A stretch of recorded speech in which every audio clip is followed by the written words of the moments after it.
day in and day out of kind of pounding the pavement, looking to really land that whale or that elephant size of a deal. And I had a friend call me one day and he was like, "Hey, Scrim, I got the job just for you and I." And I'm like, "Oh yeah, what's that?" And he's like, "It's recruiting." And I'm like, "Well, what do you mean?" Like, "We help people get jobs." And I'm like, "Well, I've been passing out resumes my whole life. Like, no one's ever helped me get a job. I just go pass out resumes and hopefully someone calls you back."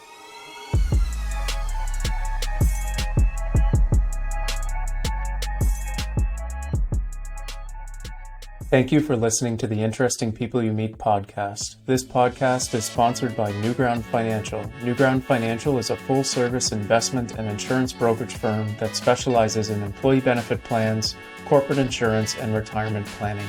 Newground Financial serves the provinces of Nova Scotia, New Brunswick, PEI, Ontario, and Alberta. Find out more at newgroundfinancial.com. Thank you for liking, sharing, and commenting on the Interesting People You Meet podcast across all of your favorite listening platforms, including Apple Podcasts, Spotify, and YouTube. By doing so, you are ensuring that more great people just like you have the opportunity to hear from our guests. Thank you, and enjoy the show. All right, so welcome to episode 35 of The Interesting People You Meet. We've got our guest, Nick Scrymgeour, my co-host, Nick Matheson. Nick is the co-founder and managing partner of CorGTA. He's originally from Lower Sackville, Nova Scotia. And as I say, managing partner of CorGTA, a leading technology recruitment firm based in Toronto, with clients like Scotiabank, Home Depot, Capital One, Wattpad, EDC, to name a few. CorGTA specializes in connecting top talent with innovative companies in the technology sector.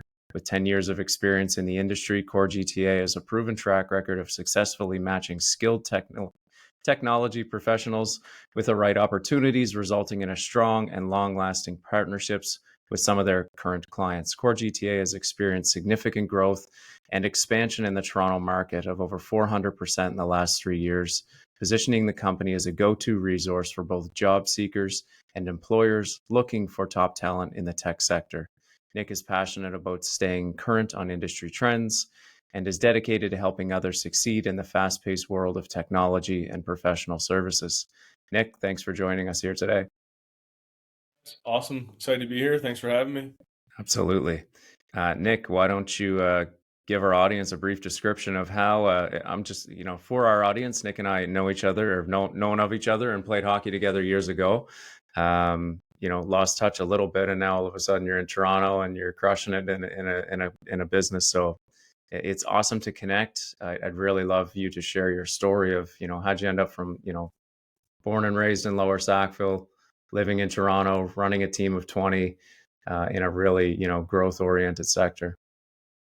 Yeah, for sure. I mean, well, that was a pretty good intro, but just to follow up on that, yeah, I was born and raised Lower Sackville. Went to Cavalier, went to Sackville High, played in Sackville minor hockey, Sackville United Soccer, Scotia, all that sort of stuff back in the day. And like you said, Nick, you and I, we used to play hockey together when we were kind of teenagers, I guess, and growing up. And obviously, as you grow, everyone kind of separates their own way at some point. And after going to UNB and SMU, I kind of landed here in Toronto. I thought that back when I moved to Toronto, Toronto, if you were someone that was hungry and ambitious and had a lot of drive and desire, that Toronto could be a good place to kind of set up shop and start to build out that bit of an entrepreneurial journey. So, when I moved here back in 2011, 2012, I actually wasn't in the tech recruiting space. I was definitely still in the entrepreneurial game where, myself and a few other guys, we had started a small engineering procurement consultancy company where we were going around and looking for big investment opportunities for things in solar and wind energy, things in mining, things in technology, as an example. And it was a very awesome learning experience for myself going through that at a young age. I was only about 23 at the time, 24 at the time when I kind of set a foot to go and do that here in Toronto. And I did that for about a year and a half while working in restaurants and bars in the evenings to kind of support myself, because I wasn't making any money doing this yet. It was just day in and day out of kind of pounding the pavement, looking to really land that whale or that elephant size of a deal. And I had a friend call me one day, and he was like, "Hey, Scrim, I got the job just for you and I." And I'm like, "Oh yeah, what's that?" And he's like, "It's recruiting." And I'm like, well, "What do you mean?"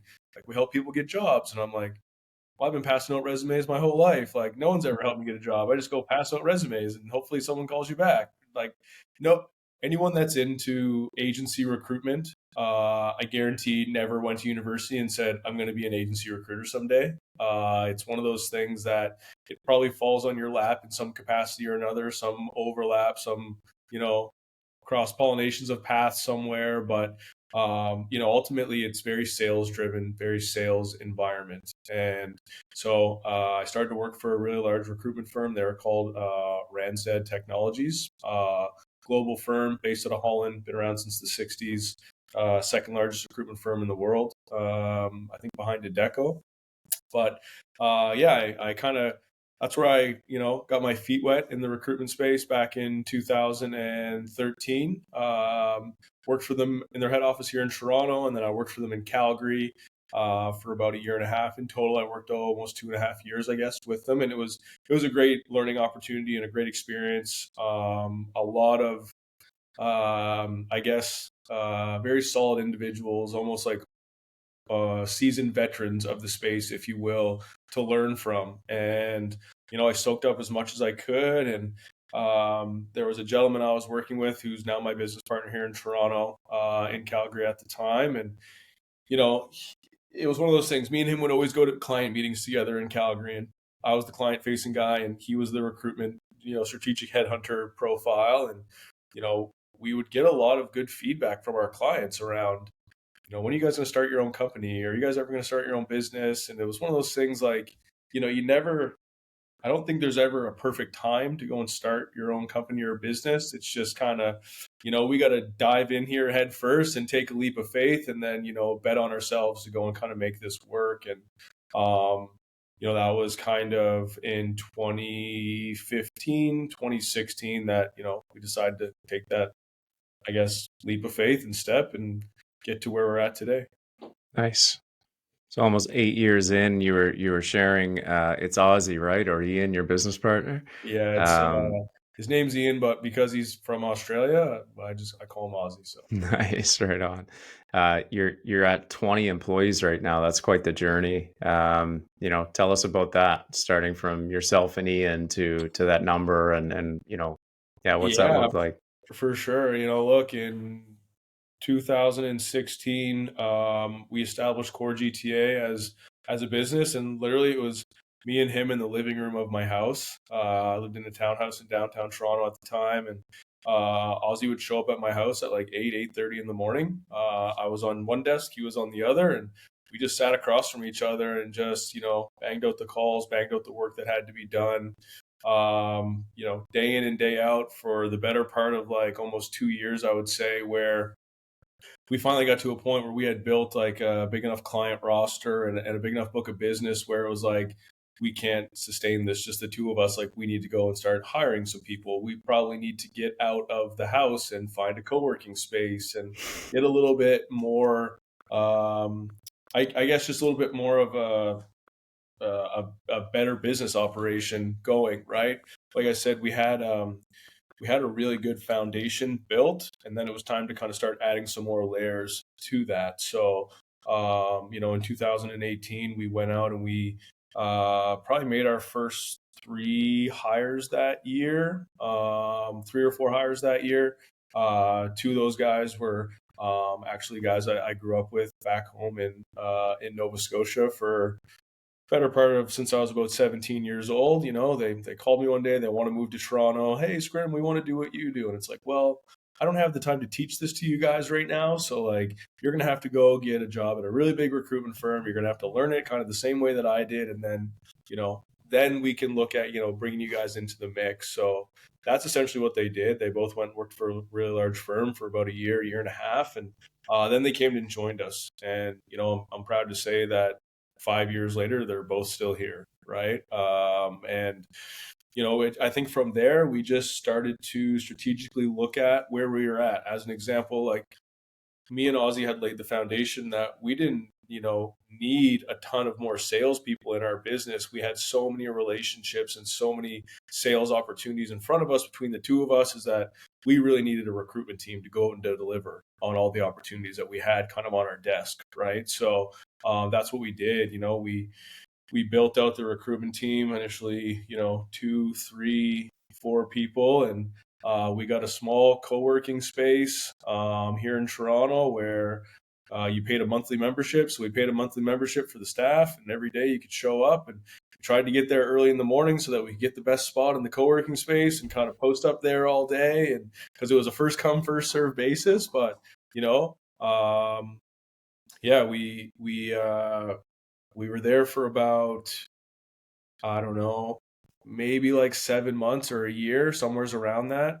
And our team at the time was about 6 people. And then it was like, okay, we need some more space. We can't, get another 10 people in the co-working space and everyone gets a monthly membership. Like, let's go get a little small office that's actually ours, that, we get the keys to every day and we can open it and lock it and that sort of thing. And so that's what we did. We got another space, and that was really like a feather in our cap moment, I think, because it was the official first CorGTA office that we ever had. But it was only maybe like 900 square feet of space, something like that. It had one big boardroom table in it, had like 8 chairs around it, had two other like small stand-up desks in each corner, and there was like 7 or 8, 9 people that were kind of working out of that space. And when it was busy and everybody was on the phone, man, you thought you were on Wall Street. It was so, I guess, so loud, but there was such a buzz and such an energy to our office, and everyone got along really well, which was nice because you're working in some tight quarters. But that's really when we started to see some of the growth back in our company around, the 2018, 2019 timeline. We were really tabled for some growth going into 2019. Like, that was expected to be our biggest year for adding more resources. We wanted to take the team from like 8 or 9 to like 15 or 16. And then COVID happens, and you're like, wow, we don't know what's going on in the world right now. All of our clients are kind of going on a hiring freeze, like immediately, just till everyone can kind of navigate the waters and figure out what's going on here.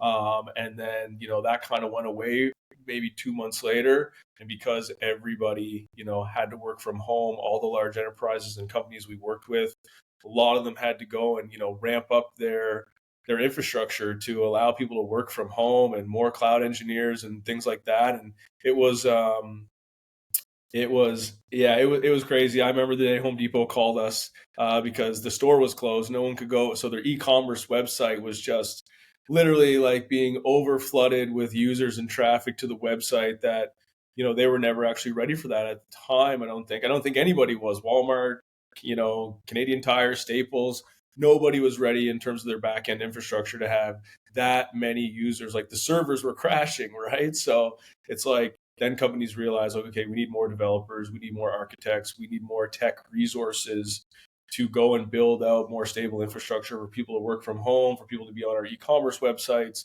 things like that. And for CorGTA, that was just that was like music to our ears, because it's the bread and butter of what we do: help companies find technology resources. So, you would get an order for a job. It might be like, 1 or 2 developers. That was pretty standard, right? I'm talking, hey, we need 6 developers and we need 5 system administrators. And the rec and the volume amount was just so much more from like 2020 and 2021 that we had no choice but to grow our business. And that's when I say, like, over the last 3 years, like 400% growth. That's kind of how we got to that, right? Awesome. That's a pretty cool journey, and one where you took advantage of a major issue that hit Yeah, I us mean, unexpectedly, and some went under and some took advantage of it, or in the right place at the right time. I think Pretty that's awesome. part of it for that, for the space that we were in. But look at, we fast forward to 2023, and you look at all the tech companies and how many layoffs they've been making over the last, right? But it's like twofold, because in 2020 and 2021 and even parts of 2022, they did need to scale. They did need to grow their businesses. They did need to hire all these resources. And, now you're seeing some of the large enterprises laying off a number of people. Part and parcel at the start of this year, it was because I think they were just returning to pre-COVID levels of employment, right? Which was, again, pretty standard.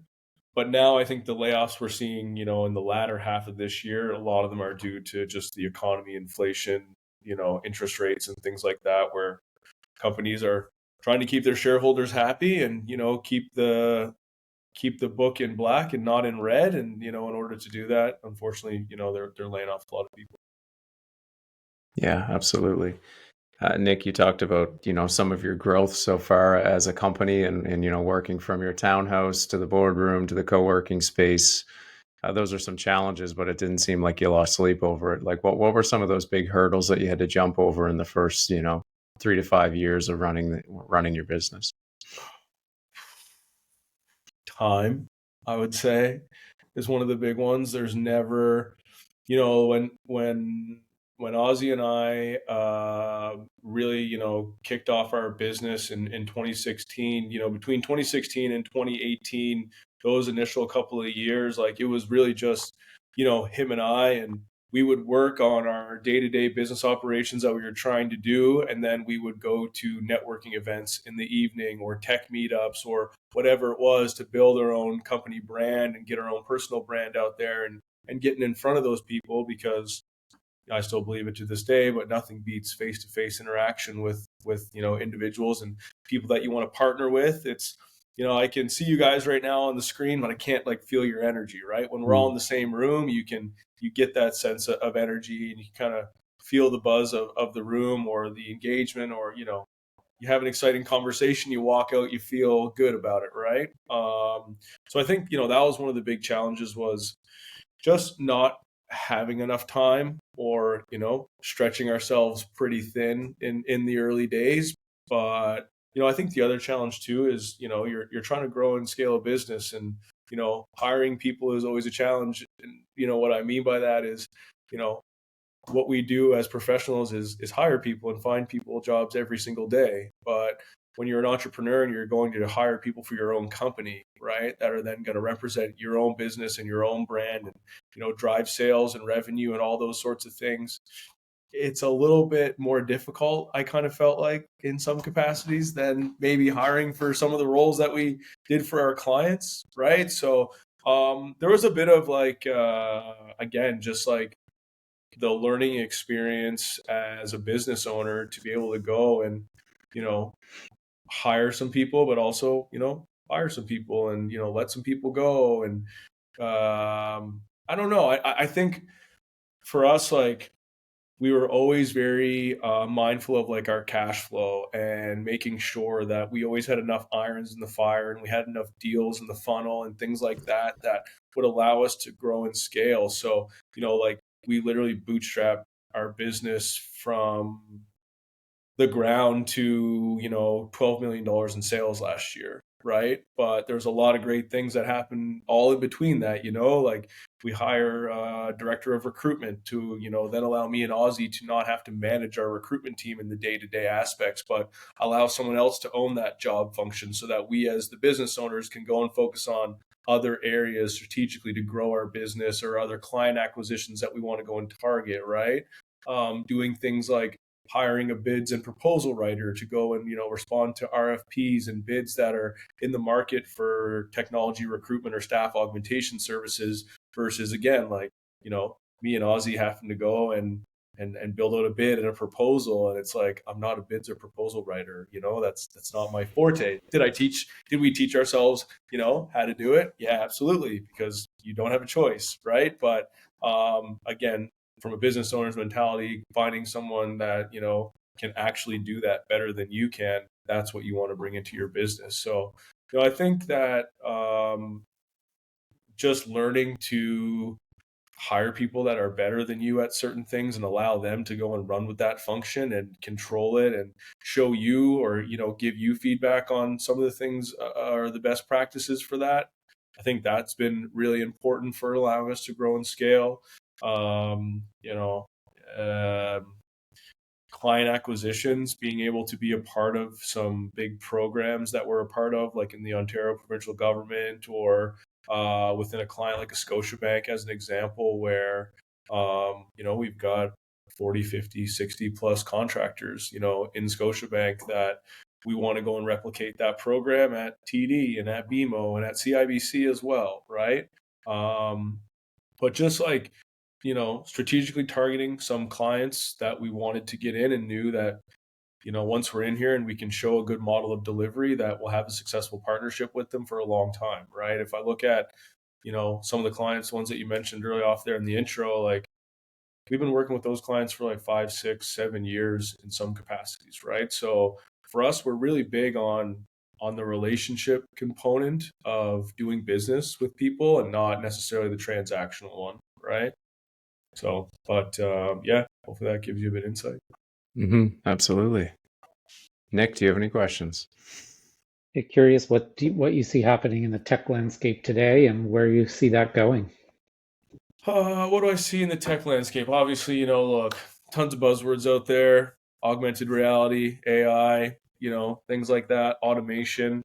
But I do see that, these are tools that we as business owners and also people that are building out teams, like, everyone thought chat gtp, like, oh my god, you're going to use it to cheat and get it to write your stuff. It's like, yes, it'll do all that if you want it to, but it'll also be a, tool that you can utilize accordingly and appropriately to, help you do a job function better or quicker or be more resourceful, right? I think that, a lot of companies that we see right now, everyone's going through the digital and, modernizations of their tech ecosystem. So, we're getting rid of data centers and we're moving everything into the cloud, right? Like, we're not just going to hire back end developers or just front end developers. We want someone that can do both. So that's a full stack developer, right? Like, everything's going to be, more DevOps, more cloud, more automation. I think, from a security perspective, again, huge in the tech space right now. I think that having secure infrastructure is really important to a lot of, again, the big enterprises. You hear it every other week. Somebody's getting hacked and breached and they're being held, their information's being held for ransom by the hackers and things like that. And those are real world problems today that, I think that companies are definitely very mindful of and investing a lot more, in things like IT security. Not saying that it wasn't important before, but I think it's like way more top of mind for them right now. How has remote work changed how you're approaching recruitment? And what For do you see as sure. the cultural elements of that? Yeah, I think the number one thing, and a lot of other recruitment agencies will attest to this, is that when remote work kicked off, so did the influx of fake and fraudulent candidates in the marketplace. Because I don't have to go to the office and meet this individual face to face, right? Like, I'll just, turn my video camera off and say that I can't see you or make up some excuse as to why I have to have my video off. And then I'll go do the interview and I'll pass with flying colors and the company will want to hire me. And little do they know, I don't even, live in the country or live in the region that I need to be able to do the job. So there was a huge uptick in fraudulent and fake candidates that we saw from the remote working era. But again, when something like that happens, it creates opportunity for just better processes and practices of how we're going to vet those candidates, right? Like, how are we, like one of our clients, as an example, any candidate that you submitted to them, you had to show a video shot or a screenshot of your recruiter or your company and the candidate actually physically on a video call together to show that you actually spoke and vetted that candidate, right? It wasn't just some resume that you threw over, you didn't even speak to the candidate kind of thing. So that was one aspect. But I think at the same time, it really opened up the talent pool, right? Because if the clients are open to remote work and, let's say it's a very niche skill set, especially in technology, there's a number of those, right? Maybe in Toronto is not the best place for that, but in Vancouver, there's a few more people or options out there that, companies can look at. Then great, let's go, get that person in Vancouver and allow them to work on EST time zone and still support the team in the project. Then, that was a great opportunity too that I think a lot of companies still are reaping the benefit of. What about the cultural aspect of kind of recruitment? How do you approach that? How important is it in your work? Yeah, so I think for us, like in our team at CorGTA, look, we still want to have a presence, a culture, and the reality is, I think it's really hard to do that if you're not getting together, if you're not having your team in the office. So, for here in our company, we do 3 days a week in the office. Monday's like the mandatory day. We want to have kind of everybody in just to kick off the week on a high note, have everybody here. And then we allow the team to kind of choose the other 2 days that they want to be here. Nobody's usually here on Fridays, just saying. But no, it's yeah, I think culture is really important. I think building again for us, like even myself, I still play a bit of a client facing role in some capacities. Getting out to meet with my clients still, recruiters still getting out to meet with their candidates or consultants that are on projects, client project sites and things like that. I think that's really important. There's nothing that beats, like I said, human to human interaction. And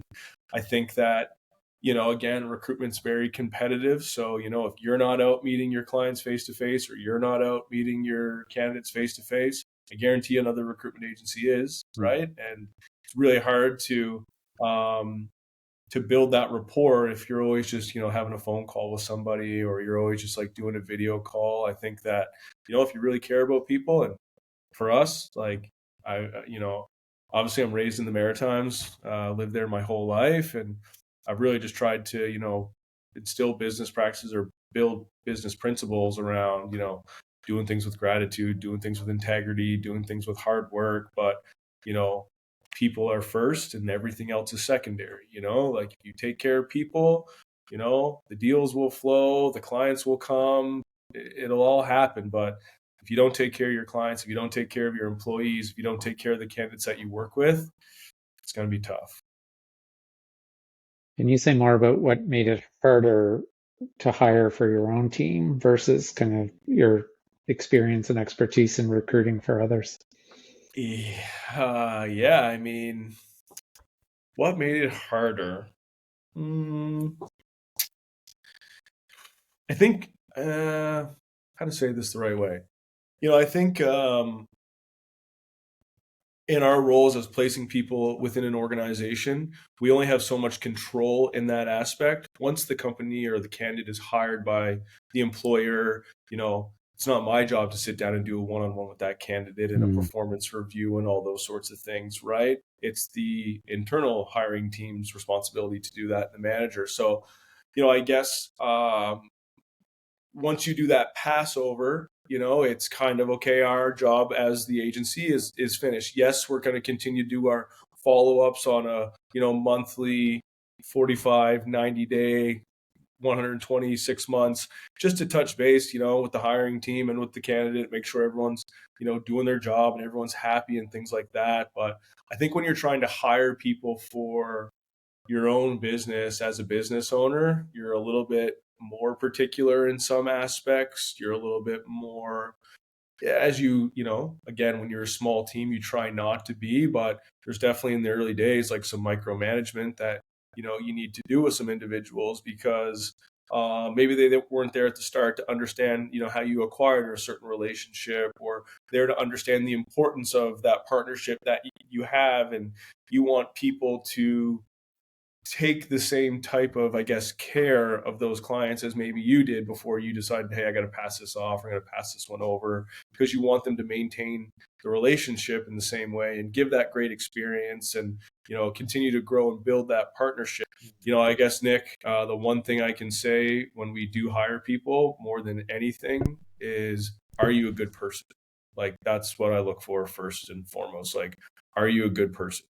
Because that I cannot teach you, right? I can teach you how to use any tool, software, process, whatever, but I can't teach you to be a good person. That's something that you have to want to be on your own accord. And I think again, luckily for us, we got a lot of awesome people. Like, we're about 20 people, and it's really kind of like a family environment here. You've got senior recruiters that have been here for 5 and 6 years, and you've got recruiters that have been here for 6 months, 1 year, 12 months, 14 months, whatever it may be. But everyone is very collaborative. Everyone, you can see the more tenured people take the newer people under their wing and teach them a few things or show them something over here.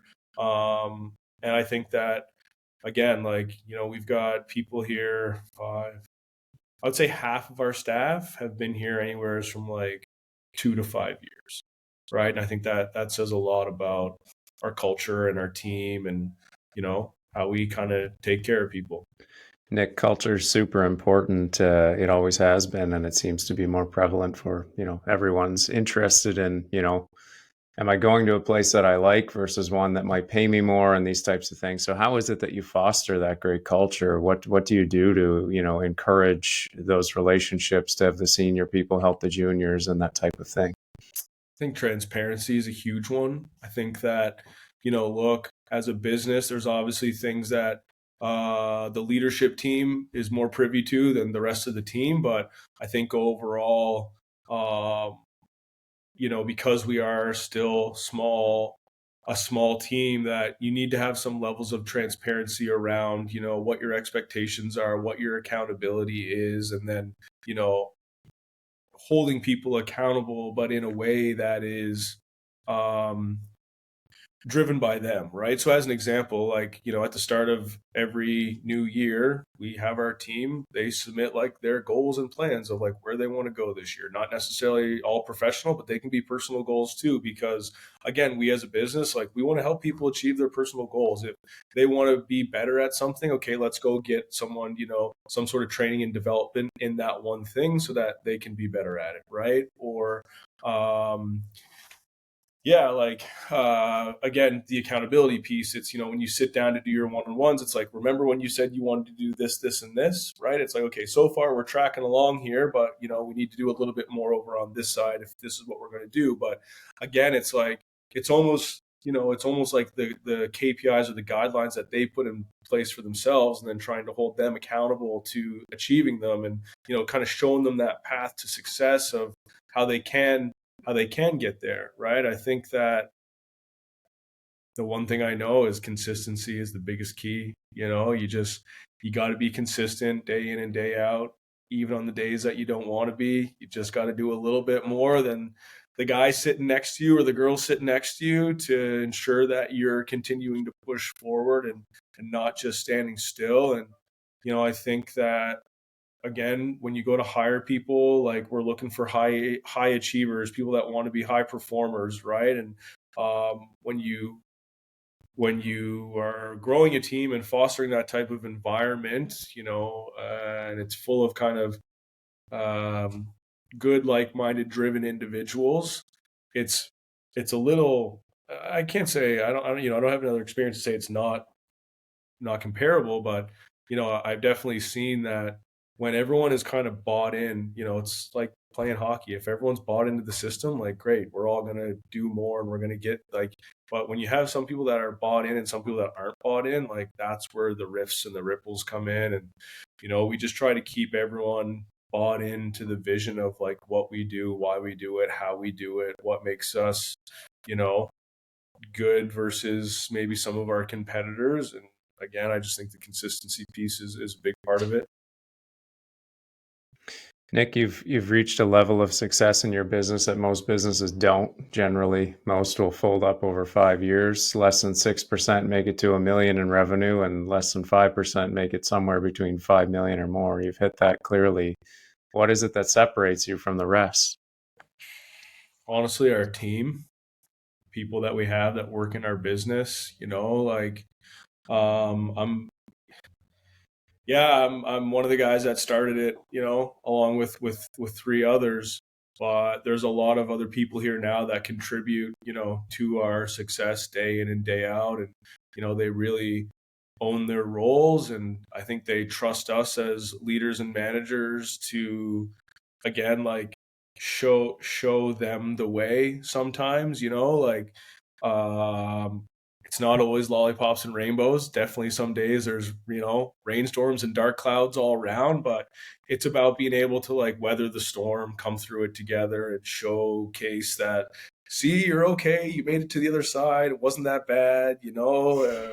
It's just having that pursuit again. I know I keep saying it, but like the pursuit of being consistent, the pursuit of, being mindful, like one bad day, one bad week, one bad month doesn't define like your whole year, your whole life.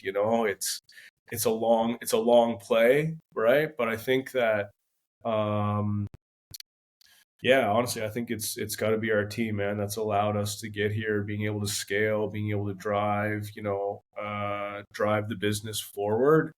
If it was still a two-man shop, I can tell you this would never have been possible, right? Yeah. Not even close.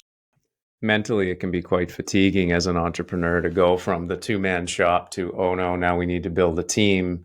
And you're kind of in the piece where you're balancing client work with building the team and like, oh, how do I manage people and all of that type of stuff. You seem pretty astute as far as your leadership style. How did you get there? What did you read? Who's your mentors? Like, did it just happen organically? Because you sound like someone who's driven and you'd work hard and do it anyway. But, I mean, look, two answers to the question. So, look, I was the guy when I was 13, 14, 15 years old. I was going around after a snowstorm and I was knocking on people's doors and saying, hey, can I shovel your driveway? Right? Like in the summertime, I was doing the same thing. You need your lawn, your grass cut,